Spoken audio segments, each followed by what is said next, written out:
Good your what? She's making fun of the headsets. Welcome to our Twitch channel. Just kidding. Oh, well, let's get the fuck into it. This next episode of the podcast is brought to you by Wavy Hard Seltzer, our good friends. So I'm in Australia right now, folks, and I will be here for the next couple of months. And one of our sponsors and good friends are the fine folks over at Wavy Hard Seltzer. So shout out to Beck and Patrick and Chris and Kim. And in case you're wondering, here we go. In case you're wondering, watermelon is the best flavor. But go check them out. If you're in Australia, we're trying to explore U.S. distribution options, hopefully, for them, so that we can get this over there, because it is a billion times better than White Claw. I have drank some White Claws in my day. One of my good friend, Nick Betts, turned me on to White Claws as we were sitting in his beach chalet, his beach casa over in San Diego, and I just thought they were kind of meh. And then when I had something to compare them to, which was Wavy Hard Seltzer here in Australia, it was no contest. So for a guilt-free good time, go fucking check out their watermelon. It's 4% alcohol by volume, 330 milliliters, which I would say is probably a 8-ounce can, 10-ounce can, maybe 330. Same size as a White Claw can. Go check them out. Okay, they are at what are they? wavyhardseltzer.com.au. Mm-hmm. Yeah, and if you they will probably ship to the U.S. They said they were going to ship us stuff. So if you're one in my U.S. audience and you want to check them out because they're a billion times better than White Claw, that White Claw trailer park trash, then you should check them out. And they're on the gram at Wavy Hard Seltzer, correct? Correct. Okay, let's get into some. All right, so that's the ad read. Probably not much of an ad read. Cheers. Okay. Without further ado, we're doing our first Weapons Free Wednesday from Australia, live from the living room. So let's fucking go. Cause I'm so fucking good! Get some, baby! Get some! Get some! Get some! Get some! Get some! Come on! Get it! Come on! Get some! Get some! Yeah! Yeah! Yeah! I got you, Okay, well, here we are. Do you like my light setup? Only the people on Patreon are going to be able to see this. God, I love these things. You do. Welcome back to the podcast. Thanks for having me. You haven't been a guest on the podcast since like minute one of this relationship. It's been a hot minute, yeah. You and I we had a little bit of a piss up during our first, I don't know what. We had to calm the nerves. 3 weeks. It was early days. Yeah. Early days. I mean, it was like opening minutes. Yeah. It was opening minutes of the I'm going to get rid of my fucking nerd glasses since you hate them. It was like opening minutes of the relationship. And it was such an unfiltered, fun time that you quickly were like, maybe you should pull that down. But I just came out of my fight camp, hadn't had a drink in a really long time. And then you're like, let's get on the wine and record a podcast. And I was like, this is a recipe for disaster, but let's give it a go. I think we were like a good bottle deep. Yeah. And I hadn't drunk in so long. Yeah, you were loose. You were having a good time. I just hadn't had a drink in a while. Yeah. You were in rare form. Mm-hmm, mm-hmm. But we had fun. It was still fun. We still laughed and joked and had some good times. It's on Patreon. It's only accessible on Patreon. She made me take it down on Spotify, but I kept it up for my patrons. So my patrons got to watch it. That's fine. That's fine because they're your real homies. So that's all good. God, that's good. Shout out to my patrons. And just so you know, we've done a little retooling on Patreon. So we have a new tier, a $3 tier. Because what I'm finding out about Patreon is first of all, people are very reluctant to pay for content because Facebook and Instagram has like spoiled everybody on free content because you guys are the product. You guys get data mined and ad spammed the shit out of on Instagram and Facebook, whereas on Patreon you don't get that. Everything's ad free on Patreon, and we've got different types of content over there. So I did some restructuring of the tiers over there on Patreon, so go check it out. There's a $3 tier, a $5 tier, a $10 tier, and then our most expensive tier now is $25. But you've missed out on the free hoodies and stickers because I removed that. This hoodie right here, yeah, this beautiful hoodie that she's wearing, that you're only going to be able to see if you go on Patreon. Our Patreon's got free hoodies, okay? You guys missed the bus on that. But don't worry, we're going to print some, and then you guys can buy them off the website. So that's going to happen. And I have to say, the quality of your hoodies are really, really good. Yeah, they're thick. Yeah, and like I love an oversized hoodie. Snuggly. Well, that one isn't oversized because here's the difference between like I think styles are changing, but for a while girls were like in the States were like really into fitted hoodies so that you that could was here. It was trending here. So you could see their bust, you know? Now everything's oversized. Now everything's like super oversized, like Joa Brown. Yeah, Joa Brown. You love some Joa Brown, don't you? Yeah. They're not sponsoring the podcast, so I'm not going to talk about them. They're not, but they are LA based. Just saying. Mm-hmm. Okay, well, here we are. It's the first weapons free back in Australia. Welcome home. Thank you. It's good to be back. It's good to have you. Thank you. It was it's good to be back. However, it's gonna be short lived. Should we announce news? Straight into it? I mean, everybody here knows what the fuck's going on. Yeah, like, I you know. told everybody here. I didn't know if you wanted to do like an announcement or it's your show, your rules. Spoiler alert. So Kate, who will have her full length episode, she'll probably be a guest in the next few weeks. Yeah, next few weeks, and we'll talk about your whole story. Okay. So when people want to tune in for that. But in case you're just tuning in and you're like, who the fuck is Kate? Kate's my girlfriend. And we've been together for, I don't know, almost 14 months now. So over a year. Counting, or over a year. I have to count. I'm old and my time counts. 14 months. 14 months, 6 days, 37 hours, 14 minutes, 67 seconds. That's why I'm dating you, because you're a nerd. I am kind of a nerd. You're a big nerd, but I love it. I am a data-driven human these days. I didn't realize how much a nerd I was until I met you. Oh gosh, you're a nerd. And you're like, you're a fucking nerd. What about how I was like telling everyone the other day, like, guys, date a nerd and your life is fucking set. I mean, there's truth to that. Like, you help me with so much of my shit. Mm-hmm. All my tech problems, my design problems, my life problems. Yeah. You name it, you fix it. Mm-hmm. You're like Bob the Builder, but Brian the Builder. Yeah, Brian the Builder tech/tech guy. Yeah. It doesn't have quite the ring to it as Bob the Builder, but you know what I mean. Yeah, I get you. I can do that stuff. He's a genius, guys. If you need anything, seriously, hit him up. He's amazing. I'm not a genius. Fucking Kato is the real genius of this fucking Kato's outfit. a genius too. He's a fucking maniac. That guy can learn how to do anything in like 15 minutes. And for those of you who don't know who Kato is the Lone Element producer who we... By this point, everybody should know who the fuck Kato is. If you don't know who Kato is, like... check out his Instagram. You're at episode 1 here if you don't know who Kato is. So it's okay for you to not know who Kate is if you just showed up or you're like missing every other episode. Although I have talked about you pretty regularly, so people shouldn't be shocked by this. They should know what's up by now. But I digress. So we are in the middle, like we're coming to you live from the living room because the house is in a massive state of disarray because we're packing to do what? We are moving overseas again. Yes, correct. To Viva Las Vegas! We are moving to Las Vegas. And why are we moving to Las Vegas? For my boxing career and for your firearms career. Yes.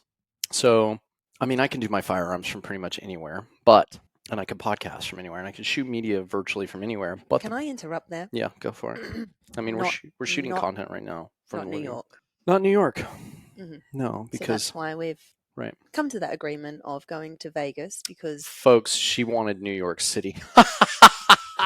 Oh, I feel like it's that for my American crowd out there. If you've ever seen the Pace Picante commercial, maybe I'm dating myself right now because I'm Gen X, but like there used to be a commercial on TV about Pace Picante salsa. And it was a bunch of cowboys around the fire, and some cowboy would show up with like some salsa, and they would look at it and be like, "This is made in New York City." That's because New York City is the bomb. No, New York City is not the bomb. I love that place. It's fun to go and visit. It's fun to go there and visit. It's fun to go and box. Yeah, I know, but I don't want to live in that piss-smelling fucking cesspool. Okay, it's fun to go there. I'll go trudge around it. I'll go check it out. I'll go, visit occasionally. But I will not live in such an anti-communist government or anti. So anyway, we've come to a mutual agreement that we're going to end up in Las Vegas together. It was the negotiation. It was the common ground that made sense. Yeah. Because it is a fight mecca. Oh, it definitely is. Yep. Like, how many of your peers are there right now? Like, let's talk about Lot. who is in Vegas. Clarissa Shields, Cla- Sky Nicholson, Amanda Serrano. I think she goes to DLX sometimes. I believe Michaela Mayer. Michaela Mayer, Katie Taylor, and many, many more. But yeah, a lot of people. Liam Paro is going between Australia, Sydney, Queensland, and Vegas. There's Right. heaps. Right. There's heaps. Yeah, it's a fight mecca. UFC is headquartered there. Like, it's a fight mecca. Like, Floyd Mayweather has a gym there. I mean, it's the place to be. It's the place to If be you're an athlete and you're if in you're a the combat fight sports world, combat sports athlete. It's Yeah. a good place to be. And also, if you're into firearms, it's a good place to be. There's several really nice ranges in the area.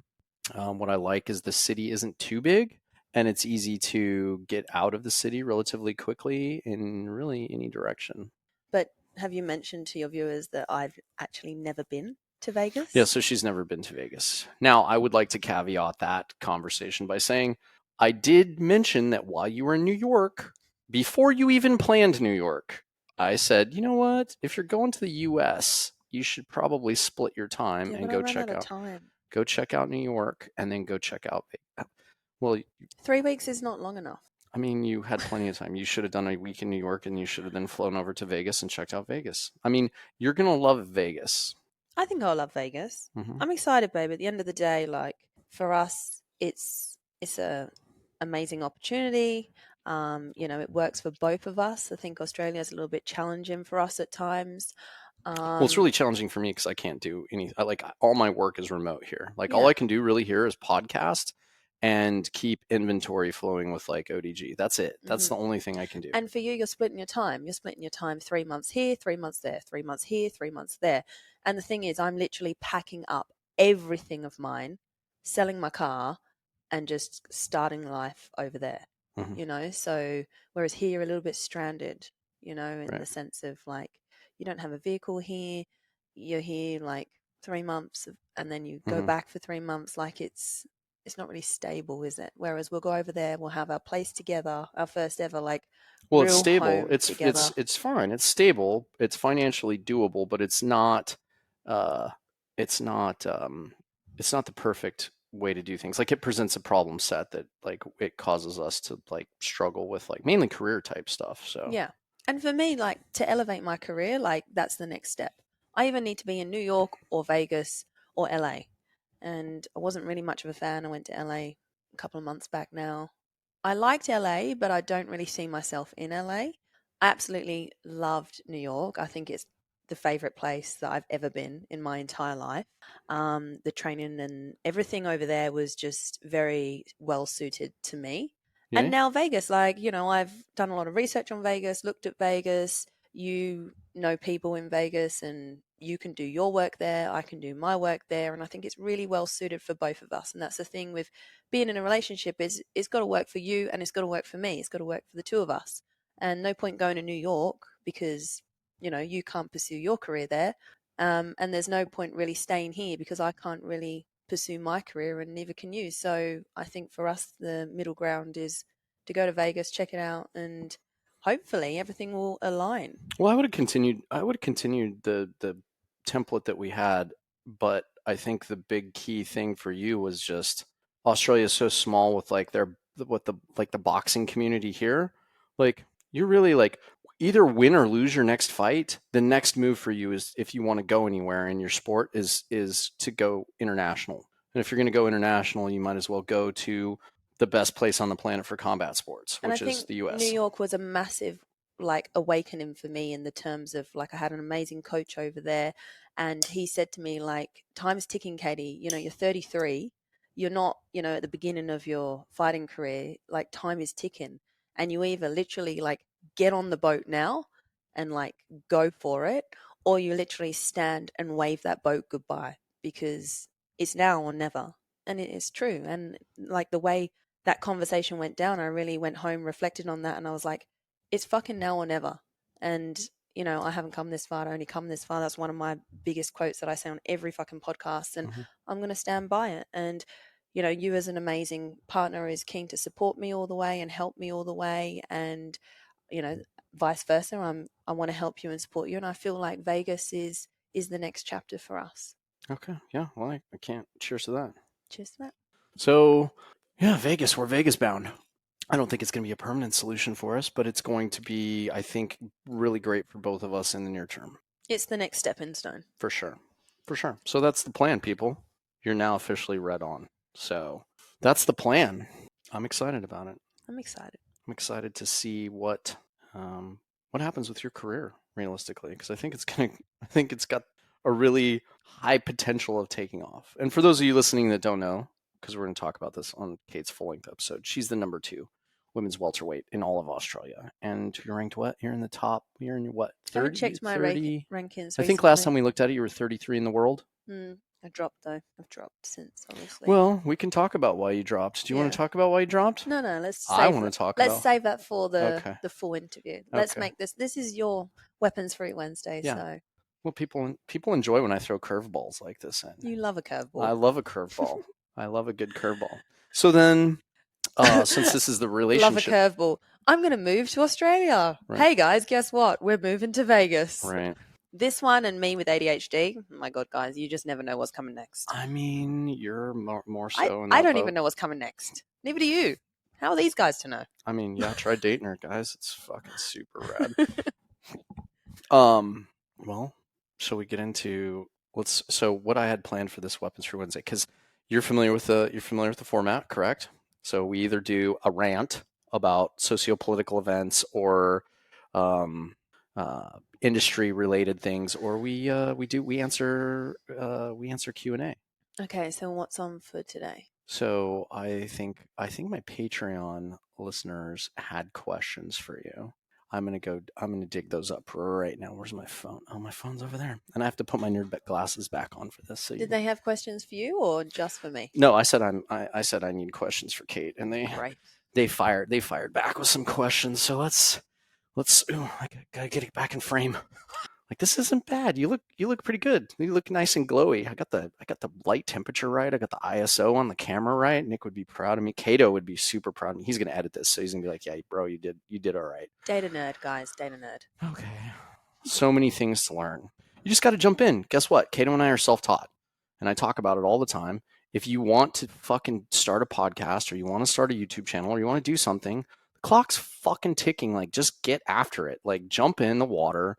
I can't tell you how many times I've talked about this, and I actually have a lot of listeners that have like messaged me back. They've DM'd me and they've been like, "Thank you so much for motivating me, pushing me, and now I'm doing this thing, and I've been doing it for a couple weeks, and I sort of suck at it, but like I'm gonna keep going." And I'm like, "Yeah, great, keep going." And now I have some people that are actually like really crushing the things that they started pursuing. That's like us and packing up to Vegas. Yeah.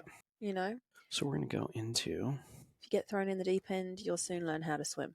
Let me see here. Ooh, let me see here. Okay, here we go. Oh my gosh. Andrew from the Patreon group. Andrew's a rad dude. I haven't got to meet Andrew yet. I want to meet Andrew. He never shows up for the lives. He's a law enforcement officer. Rad dude. Him and I have some like really good back and forth in the Signal group chat. Okay, let me see here. Here we go. This is from Andrew. You ready? Okay. What drew you to fighting sports? This is a multifaceted question. It's like a paragraph long. Let me see. So I'll break it into pieces so that you can answer it. So let's just start with that. What drew you to fighting sports? Well, I never realized that I was going to become a professional athlete, but through hardship, basically I had an opportunity to go into a 12-week fight camp. Through that 12-week fight camp, I then crossed paths with the incredible 4-time world champion Jeff Fennick. Went for a training session and realized that this session could seriously change my life, and that I had to show up and deliver the best training I've ever done in my life. And that's what I did. And through that, he saw something in me that he saw in no other female. He believed that females shouldn't fight. And he said to me, "Would you quit your job and I'll turn you pro? We haven't got time to basically start building you an amateur career and then taking you to pros." He said, we'll literally just take you straight to the pro scene and you'll fight as a professional boxer. And I had absolutely no idea what that meant, how that worked. But I knew that one, I absolutely loved martial arts. I've done martial arts from a very young age, the age of 8. I started martial arts. And I knew that this could potentially change my life. And where I was in 2020 was in a really bad, shit place. And boxing changed that all around for me. And it was the best thing I ever did. And, you know, like, as we were just saying then, like sometimes you just got to get thrown in the deep end and you'll learn how to swim. And I learned everything on the job. And I'm 3 years in now, and or 4 years in now, and I'm still learning on the job. I'm still, every fight, every weight cut, everything, I'm still learning. But it's been the most rewarding and incredible journey for me. And I'm forever grateful that I landed into this career. Okay, that's good. Yeah, I mean, who could turn down an opportunity like that? I mean, That's the thing. it's an amazing opportunity, and just like the timing. When I think to the times that I've like had, I don't think I've ever had an opportunity like that, but I've had opportunities pop up, and when I think about the divine timing and the like all the pieces that had to fit together, that the universe snapped together for me to help me present that opportunity to me, I'm always like in awe of it. So yeah, I think you had no choice but to jump on that. That's really, I mean, I've never even heard of that before. So I mean, yeah, it's good to just go straight into professional combat sports. I mean, I guess it's pretty good that you had like a background your whole life, because that could be pretty like were you super intimidated like in your first fight? Oh my God, I was so nervous. My Yeah. first professional fight was live on Fox Sports and KO. Hmm. I was wearing all of my sponsors on my back, like Hmm. JD Sports and all these big names, Yeah. and the pressure was just something else. And that's why with my first fight, I came out of that fight as a draw. And when I look back on that fight, I should have 100% been able to win that. But I was so nervous, and through being nervous, obviously speeding up my heart rate Hmm. is making me gas out really quickly. And that first ever pro fight I did was only 4 rounds, but it felt like 10.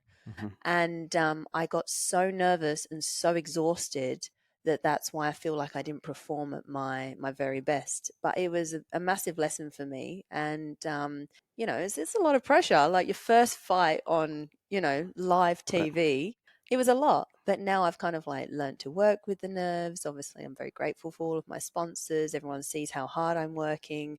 I've, you know, built that name and um, built myself along the way. But that first fight, yeah, I was absolutely.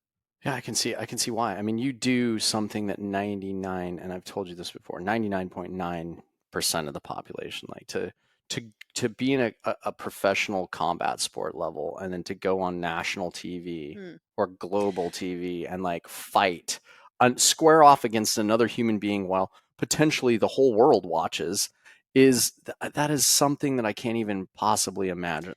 And I think the thing was as well with my sparring, every sparring that I'd done, I'd always worn headgear. And then when I went to fight that night, they said like, "Oh yeah, in the pro scenes, like no headgear." And I was like, "What?" And they were Hmm. like, "Yeah, you're going to be fighting with no headgear on." And I'd never had a hit to the head at that point, so I did not know what it would feel like with that protection over my head. So as I got into the ring, I was like, "Fuck, what is this going to feel like?" Hmm. And it wasn't until I'd got hit a few times that I understood, okay, like, you know, I can kind of cop a few punches. Right. But I was so nervous because I didn't know what it was going to be like to fight someone in a legitimate fight with no headgear on, when obviously I'd done rounds and rounds and rounds prior with headgear and feeling a lot more protected. But, you know, as time goes on and you fight more and you get more experience, like, you know, it's fine. I actually prefer to fight without headgear, but obviously we do all our sparring and everything to with our headgear on to protect our brain a lot more, and obviously prevent any cuts or injuries. So yeah, it was it was scary. It was definitely scary. Yeah. Hey, here's your first fight. You're on Fox News or Fox Sports. Okay, so the next part of his question was, what specifically drew you to boxing above all other above all the other choices in combat sports? Well, I've done a lot of combat sports. Like I've pretty much done every combat sports out there, I feel. But my dad put me into kung fu at the age of 8, and I done that until I was 17. And I then transitioned once I came to Australia, I started doing Muay Thai, and I've traveled internationally. I've done a lot of camps over in Thailand with Muay Thai, and I just loved it for just mental health and just physical training. I thought it was really, really good. I got offered to compete and to fight, not professionally, but just for like some small comps and stuff. And I never ever had a desire to fight. I was always like, no, don't want to do it, not into it. I don't know. I just didn't want to do it. And then I had this opportunity with boxing. And the reason I transitioned from Muay Thai, which is what I was doing at the time, into boxing, was going back to the hardship I had in my life. I wanted to try something new. I wanted to challenge myself, and I wanted to give it a go. So I'd only ever done boxing really for fitness prior to that.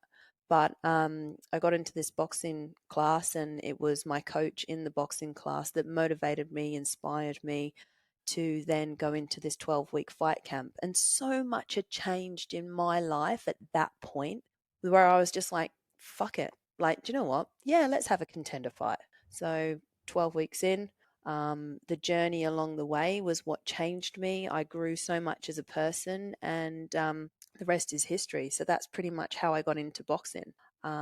Whether I went through that hardship in my life, may I have competed in Muay Thai? I don't know. But the journey and the stars and everything aligned for me to be boxing. And, if I was trying to compete in Muay Thai and I crossed paths with Jeff Fennick, he's not going to offer me a position to fight Muay Thai. He's a professional boxing coach. Right. So, yeah, like it's crazy how everything just aligned and sent me down that path. How does, or let me see here, this question. How do you find balance in training in your other facets of life? Well, I'm a creature of habit, so I've got a set routine. Everything I do is by my calendar. And I have to be like that because obviously I have ADHD. So if I don't have structure in my life, I will just be running around like a headless chicken and nothing will actually get done. So for me, it's all about structure, knowing what time my training sessions are. The same, obviously, if I'm cutting weight, I need to stick to a diet plan. Like I like to follow the procedure on what I'm doing. And that's pretty much how it works for me. That's how I kind of juggle work-life balance. Everything needs to be sort of like written out and forward planned and then executed. Yeah, I think you are a huge creature of routine for sure. Oh, I definitely. definitely can like second that. So I freak out with no routine. yeah, you're My gosh. you're a fucking train wreck without a I routine. am. It's you're a mess Guilty. without a routine. Okay. Let me see here. How do you what is your um what are your largest hurdles with your career, and how have you overcome them? Well, it's got to be the pay gap. I mean, like we talk about this all the time, but it's been a massive hurdle for me. There's no consistent pay that comes with boxing. Um, Whereas before I was working in recruitment, I knew every fortnight, because here in Australia we get paid every fortnight, how much money I'm earning. Again, like I could work out, okay, this needs to go to X, this needs to go to Y, and this needs to go to Z. So I could see, where my finances were going and kind of work within or spend within my means. For boxing, I think the hardest thing is, having enough money to pursue your career. And it's really hard at times. Like you see how hard I work. Um, we do have our contracts with sponsors. We get a lot of people reaching out that obviously want to do a lot of contra agreements, which is obviously them giving product. But we need money to, you know, continue our training and to be the best and to travel overseas and to spar the best and meet different people like from different gyms. Like when I went to New York and we were driving all around to different gyms, sparring different girls. And, it's my sponsors, and a big shout out to Wavy, because these guys are one of my biggest They're sponsors. great. They're great They're people. incredible. Yeah. Without these guys, I could not do what I do. And the thing for me as well is like a lot of people think, oh, she's probably traveling again and doing this and doing that. But I couldn't do it without my sponsors. And my normal day to day, like my rent and day to day living, going out, socializing, whatever, I still have to work. And the pay gap for women in sport is still it's not up there. It's not where it needs to be. And that's something that I'm so passionate about trying to be a voice for. And a lot of people look at my Instagram and it looks like I'm living the dream. I mean, like, I know what's Googled on by my name is either like, before we announced it, who's Kate McLaren's partner, or Kate McLaren net worth. But you can't always believe what you see. A lot of, things that I have in my life are from sponsors, but they're not actually paying, they're gifting, which is great. I'm so, so grateful for that. But to be the best, I think in any sport, like look at motor car racing, you need money. You need money to do that. Right. And you need the backing and you need the support. And that's why our sponsors are so important to us. Another great sponsor I have is BSC. Like they really They're help great me too. Yeah. not only with product, but they also help me financially. And Yeah, Body Science, they're one of the largest, most prolific sports nutrition companies here in Australia. yeah, Great people too. Awesome yeah, lovely company. culture, Yeah. great culture. But without the sponsors and without the financial support, it's impossible to be a professional athlete. And yes, we get paid per fight. We get a fight purse for every fight. But if you compare what a female gets to what a man gets, no matter if the woman is fighting a 10-round fight for a world title, it's completely different to what a man would get who was doing 10 rounds for a world title. And, I think the reasoning for that is because they say women can't put bums in seats, but times are changing. I disagree with that. I think women's combat sports, especially in the U.S., have exploded. I mean, who was it? Was it Amanda Serrano and somebody else? Katie Taylor, Who sold out Madison Square Garden? Amanda Serrano, and Katie Taylor. And it was an all-female card, right? Yeah, so did Katie Taylor, Chantel Cameron, but that was over in Dublin. Yeah. But so in Ireland and in the U.S., they sold out a stadium on an all-female card. So I feel like the tides are shifting. I enjoy watching female combat sports. Like I love watching the girls bang on UFC and then I really enjoy women's boxing. Like I like it just as I don't see the differentiation. Like combat sport is sport, and if anything, it adds to my interest to have like my favorite female athletes and my favorite male athletes, and even we were at the pub the other day. Yeah. We went to the pub in Kensington, and I couldn't get a word into you because you were fixated on the UFC and the two women were fighting. Right. Remember? And I was like talking to a few people while we were there, but I was trying to say something to you and you're like, babe, have you seen these girls? And you were loving that, weren't you? Yeah, they were going at it like harder than any dudes that I've seen. Like they were tearing it up and like they were landing some super amazing shots on each other, and it was a brawl. And I was like, wow, it was a highly entertaining sport, or a highly entertaining fight, because they were just it went the distance, and it went to decision, but it was just a war. Yeah. And I really enjoyed watching that. So it was good. And if there's a real heavy hitter that you want to see in women's boxing, Google and watch some fights from Clarissa Shields. She is phenomenal, and that girl can bang. She's like I would venture to say she's like a female Mike Tyson. Like she's a savage beast. Like she punches right through people's like guard. Like that girl that she was fighting, like she was punching right through her guard, and just serious power. Yeah, just super power, but like also.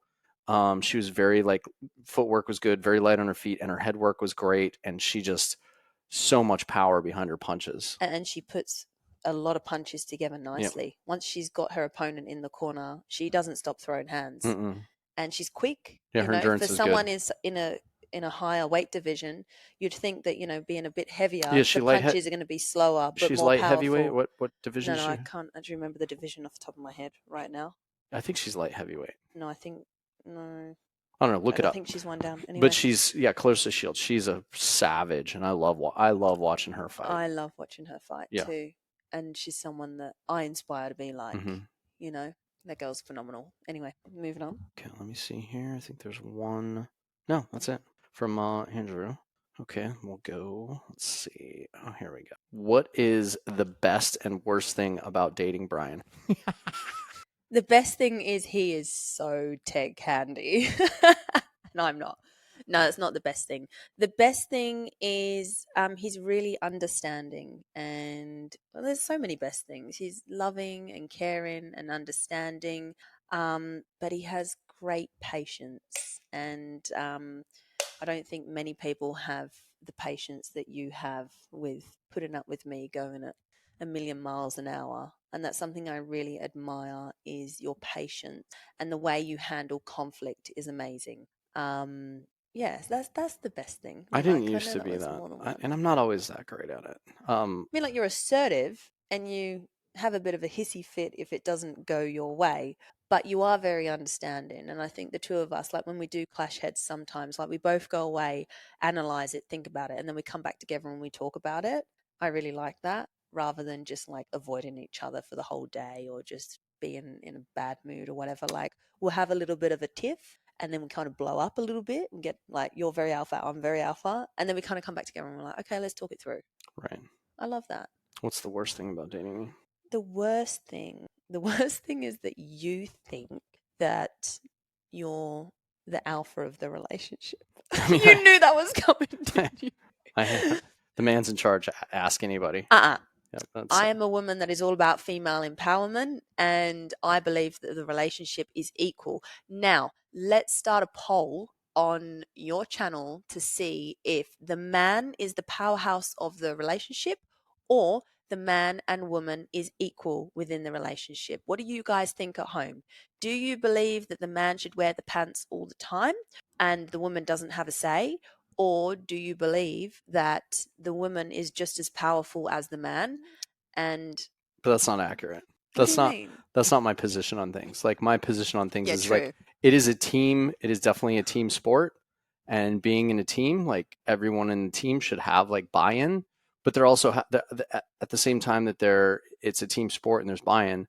There has to be somebody that has to make a final decision on something. So why during can't I be the person to during make the final decision? because I think it's give and take, and I think if it's an area that you are way more knowledgeable than me at, I don't have a problem like giving you the podium. But yeah, right. if it comes to a situation where Poll it.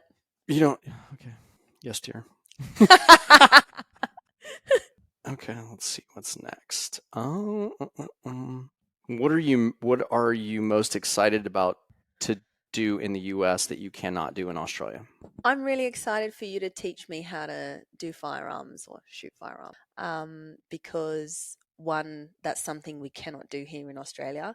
And two, like that's your forte. Like, I mean, you can do it here. It's just super regulated, super, super expensive, and it's just they make it really hard to do. It's here. pretty much impossible. So, we can go over there. I It'll mean, be at good. least here in Like New that's South your Wales. craft. In Sydney, it's very, very difficult. Maybe in another territory, it's not so difficult because you can own guns here. You can have bolt action rifles and shotguns.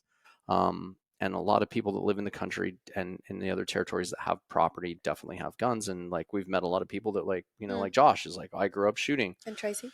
And Tracy, she's like, I grew up shooting guns on the farm or on the ranch. So like, it is completely possible here. Guns do exist here, but in New South Wales, they're so regulated. And I looked at like gun clubs, and just the process and the procedure around being able to go out and shoot was just massively cost prohibitive. Like for us to go, for you and I to go out and shoot for a day, it's going to cost $500 to $600 probably. And we have to book the time. Like you can't just show up. Like you have to schedule it in.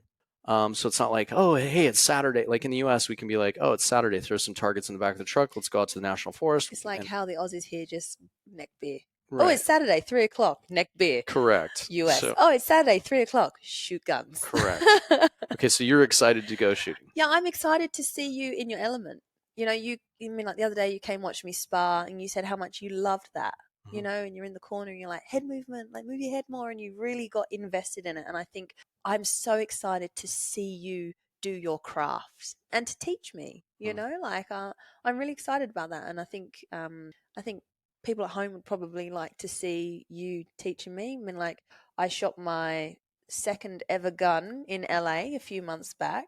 Obviously we were in separate parts of America there, but that was a great experience. But I'm really looking forward to you, I guess, stripping me back and showing me the basics on everything to do with a gun. And for me, like, my dad put me through martial arts at such a young age so that I could defend myself.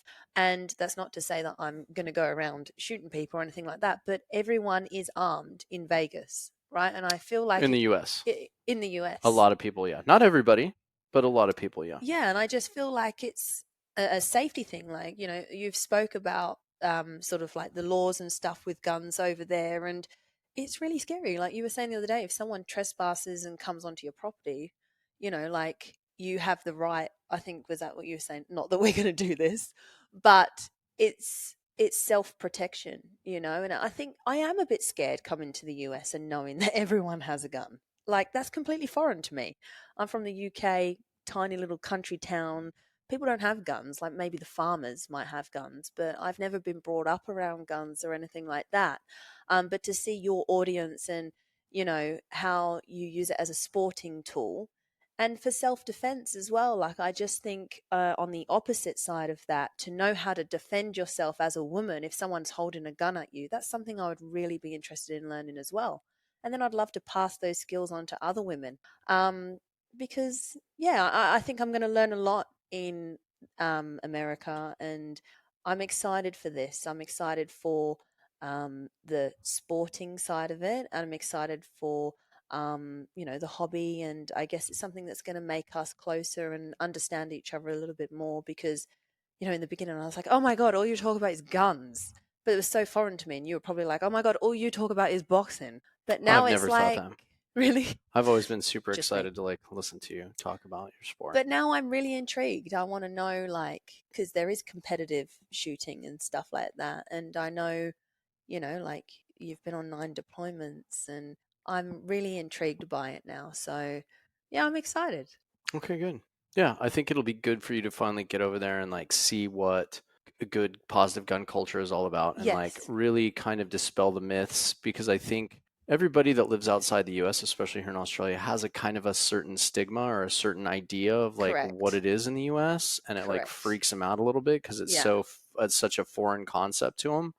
But But dating you, I'm now understanding this. And prior to dating you, like I've never dated an American before. And people used to go, oh, like Americans love their guns. And to us, it's a bit crazy, because we don't have guns. And I think a lot of Australians or English people think, it's safer without guns. But it's a different world that I'm stepping into, and I'm excited to understand and learn the culture behind it. yeah, well, and to those people that don't understand it that much, that here in Australia or in other places in the world, like it's us being armed is the reason why our government can't give us $300 parking tickets, 308. and it's why they can't put cameras on every single fucking light post in the fucking city, and it's why they can't, charge us $6,000 to bring our cat back into the country. Like the government knows in the U.S. because it's like that's what our culture is. That's the DNA of America is. We basically were like, England with their fucking 3% increase on tea. We were like, fuck you, that's not happening. And then you guys tried to confiscate our guns, and we were like, okay, wartime, and we fucking killed you guys and fucking kicked you off the continent, and that's how we got our country started. So that's in our DNA. That's like what we are as Americans is like, fuck you, you're not going to control us, you're not going to tell us what to do. And the framers of our Constitution were very, it's one of the founding, like the two founding principles are freedom of speech and right to bear arms And I love that to protect because your freedoms. here through COVID, we did not have freedom of speech. We Yeah, you did not guys, have any human rights. right. And we're not going to go into that subject because, oh God, we could go down a really big rabbit hole there. But I do admire that about how you have freedom of speech. You hold the government accountable for their actions Yeah, and there's not. things, I mean, they can do a little bit, but they can't push it too far because Yes. everybody literally is armed, and if you Yeah. really pushed it too hard, you'd have a war on your hands. Yeah. Yeah. Like Yeah. we would come for you. Mm. So like the people are not to be trifled with. You can't push us too far and do crazy things. So And I yeah, have a lot of admiration for that, yeah. because here we are very controlled. Mhm. But we're not going to touch on that subject. I mean, why not?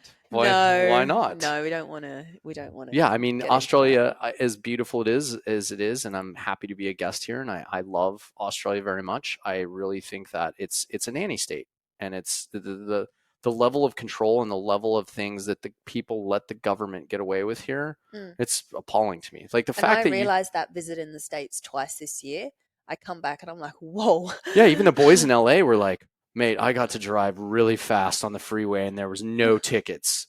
And the thing is, as well, like driving fast sounds scary, or not scary, but like a lot of people go, oh, driving fast, that causes an accident. But actually, we've seen it with our own eyes. People here driving extremely slow are the ones that are causing accidents, or just not confident on the road. And I like that about your roads, is everyone's confident in driving.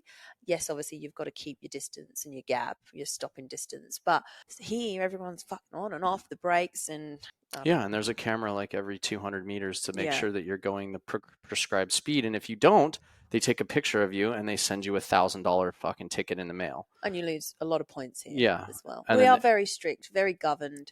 But then there's so many amazing, beautiful, incredible things about Australia as well. yeah, It's yin and yang, Mhm.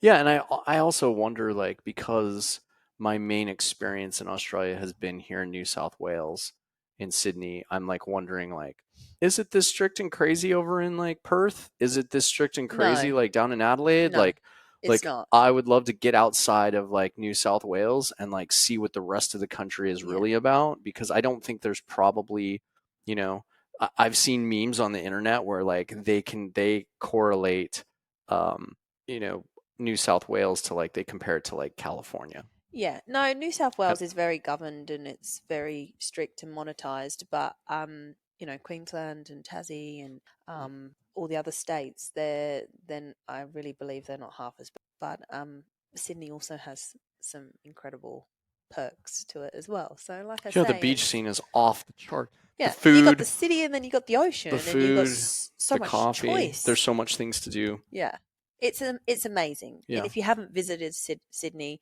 it is a little bit crazy. It's very fast paced, but we do have the most beautiful coastal line, and It's gorgeous here. as governed and as strict as we are on things, there's also so many benefits as well. And being governed and strict on things isn't always a bad thing.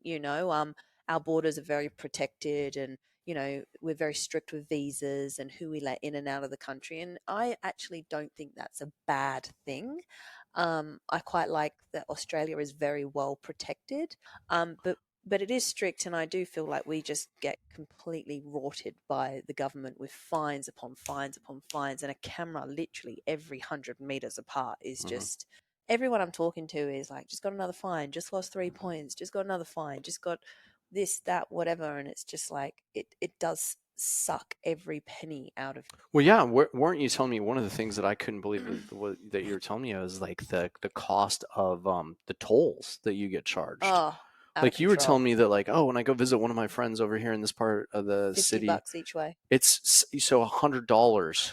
That's astronomical to me. I'm like To every Sydney side, we're just like beep, beep. like it cost me $100. Yeah, it cost me to drive on the tollway, like the E470, which like skirts all of Denver, Colorado. So if you wanted to jump on the 470 off the 25 and completely bypass all the traffic and completely bypass the city, I think it's like total, it's like $21 to do that.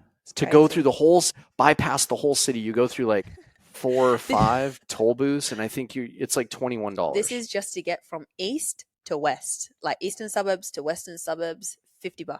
Yeah, and then your parking ticket the other night, like we went out with friends and we had dinner with them. Yeah. And it was dark when we parked, and then the parking sign was also conveniently behind an overgrown tree. Yes, sorry, I'm just replacing the cushions. And $308 parking ticket. Yeah. Like the most expensive parking ticket I've ever had in my life was like $65. I just paid it with my eyes closed. I was literally like, pull up online banking, shut my eyes, and just send the money, and then pretend it never happened. And Josh was telling me that he like he had this day where he like was in a hurry, he had stuff to do, and he like ran through a red light and then wasn't paying attention to his speed, and he got home and he got home and then like a week later he got $1,200, like $1,200 in fines in the mail. And you lose points. The red lights are really hard here because obviously they go red, amber, green, or let's say from green. Yeah. So green, and then they go amber, red really, really quickly. Yeah. And those cameras are, honestly, I've seen cameras. There's one down here, literally right near Green Square Station. I've seen cars just go as it's just going through amber and it's gone, gotcha. Mhm. Like, I'm like, hold on, that light's not even on red. Right. But then you've got the other side of that, right? If you're extra cautious, where you're thinking, okay, I'll stop on the amber, but then the cars behind you, let's say 2-3 cars, are not looking at the car in front. They're looking at the lights, thinking we're still on amber, so I've got a bit of momentum until I need to stop, and then go up you, like up the back of the car. And it's like, Sydney lights are like serious anxiety and stress levels. Like, they're just crazy. I'm going to get you, we're going to walk down there because it's within walking distance. We're going to stand on that corner. That traffic light camera goes off. I'm not even joking. I would say like 500 times a day. Yeah, it's a massive revenue producer for, I mean, that's why the state does it. It's not for fucking safety. They tell you No. it's for safety. It's a revenue producer. It's actually a safety hazard, that light down there. I mean, the cost of living here, just like in Sydney, when we start talking about it, it's like, it's insanity. It's insanity with like you get taxed at like 47 to 49% of your salary. So that's gone. 47. So we'll just chalk that up to 50% gone. Then you want to drive out to the suburbs to visit your friends on the weekend. Like, gas isn't too terrible here. It's like what? It's like $2.89 or $2.89 a liter or something like that. It's not too crazy. Yeah, it's not too bad. It's not too crazy. Shout out to Dave LaFresca because he gives me my fuel card. Yeah, he's his amazing sponsor. It's a great sponsor to have for sure. But like, the gas isn't too crazy. But like, then the tolls that you pay out and back, and then if you get snapped by a camera, or you park someplace, you just had potentially a $500 to $1,000 trip to go visit your friends. Coffee, $6. When I first came to Australia, a coffee was $3.10. Mm-hmm. We're now at $6 something for a coffee. One of the neighbours was saying to me that this place here, 2-bedroom apartment in Zetland, you know how built up we are here, just went for 3.2 million. Yeah. An apartment. 3.2 million. Yeah. And one of the main reasons that we decided it was also a good idea to move was why? Well, the rent's just going up. Right. You have a 1-bedroom apartment that's it's probably a little bit less than 1,000 square feet. It's probably like, you're probably around the 900, 850 like, to 950. It's a big 1-bedroom apartment. It is big. Yeah, it's not bad. I would say you're probably at like 850 to 900 square feet. Yeah. And you, which is a decent size, but it's a 1-bedroom, 1-bathroom, and it went up to. Well, originally they tried to get 900. Well, 980. No, they sent you. No, 900. Oh, was it 900? Yeah. And then we bartered it down, but we decided. No, the renewal this time around. Was it 980? It was 980. No, that was this one here. Okay. It went for 980. So this one was 900. Yeah, 9, and then it But came it's down but it's 900 a week. per week. Per week. Yes. So that is $3,600 a month for a 1-bedroom. I mean, like, we bartered it down, but then we did the math and we were like, this is stupid. Yeah. Like, this is so crazy that we started looking at properties in Vegas and pull all modern, furnished, brand new apartments. Like, what else? Like, we can get a 2-bedroom with a pool and a really nice gym. And it's brand new, like brand new in Vegas for less than half of that. Yeah. So it kind of made. The one we were looking at worked out like $250 a week, I think, is what we broke it down to be. But this place was yeah. And you got to add, we don't have parking here either. So sometimes you sit outside with your car and you get past the 4-hour mark because you can only park out the front for 4 hours. Then you have to move the car. And if you don't move your car within the 4 hours and they've come around, chalked your car tires, and then come back in 4 hours and realize that you haven't moved your car, guess what happens? You get another ticket. Mm-hmm. So, yeah. And I'm pretty sure the one we looked at in Vegas like had a car space. Yeah, they don't give you permits to park over the time period in the neighborhood you live in. Yes, which is it's insanity to me. It is. So you can't. And I've had so many tickets out there, Mhm. like so many tickets. And I write to the council and I'm like, but I live here. Like I was napping. Like I wasn't Right. napping, but imagine it. Like, you know, I'm up early for training. I'm very fatigued at the end of my day. Well, the I sign want to outside is have what? It's 4 hours. 4 hours. Yeah. So technically, you're not. How does that work? If it's 4 hour parking, what you're supposed to wake up like 3 times during the night to go move your No, car? no, because it's 4 hour parking between, I think it's either 7 or 8 a.m. Okay. to 6 p.m. So within that time, Oh, you got it. have to only park there for So what 4 happens hours. if you work from home? You have to go down and keep moving your car. Yeah, stupid. When I used to live in Coogee as well, that used to happen. It was just, but it was 2 hours. You could only get 2 hour parking out the front, and every 2 hours, I'd be having to move my car. Yeah. It So was crazy. in San Francisco, they did something similar to that when I was going to uni there, college for my American folks. Uni is short for university, if they don't know vernacular. When I was going to college in San Francisco, they had a similar, like it was a very similar parking thing, but you could go, if you lived in there, if you lived in that neighborhood, you could take your lease down to the city and you could get a parking permit. And then the only time you had to move your vehicle was on the days that they did street cleaning. So they have We one have day a that. week that was like assigned for street cleaning between these 2 times. And as long as you weren't parked there during the street cleaning, you were fine to park there as long as you had a permit and it was displayed in your vehicle. But if you didn't have a permit, they did the same thing where they would make you like move your car every 2 to 4 hours. You can get a permit. But our parking tickets were like $25. Oh my God, I can't wait to move to the States. I'm so excited. Like, let's just go now. Fuck it. We're on the way. It's gonna happen. Yeah, we can get permits here, but they're very, very strict. And I tried to get a permit here when I first moved in, and they said that I couldn't get a permit because this place actually does come with a parking space. However, people in Australia or Sydney like to rent out the car parking space for another $500 a week on top of what they're getting for the rent, which is actually illegal. But that's why I wasn't able to get a permit. So I kept getting tickets. Fun times. Well, we're about to be done with that.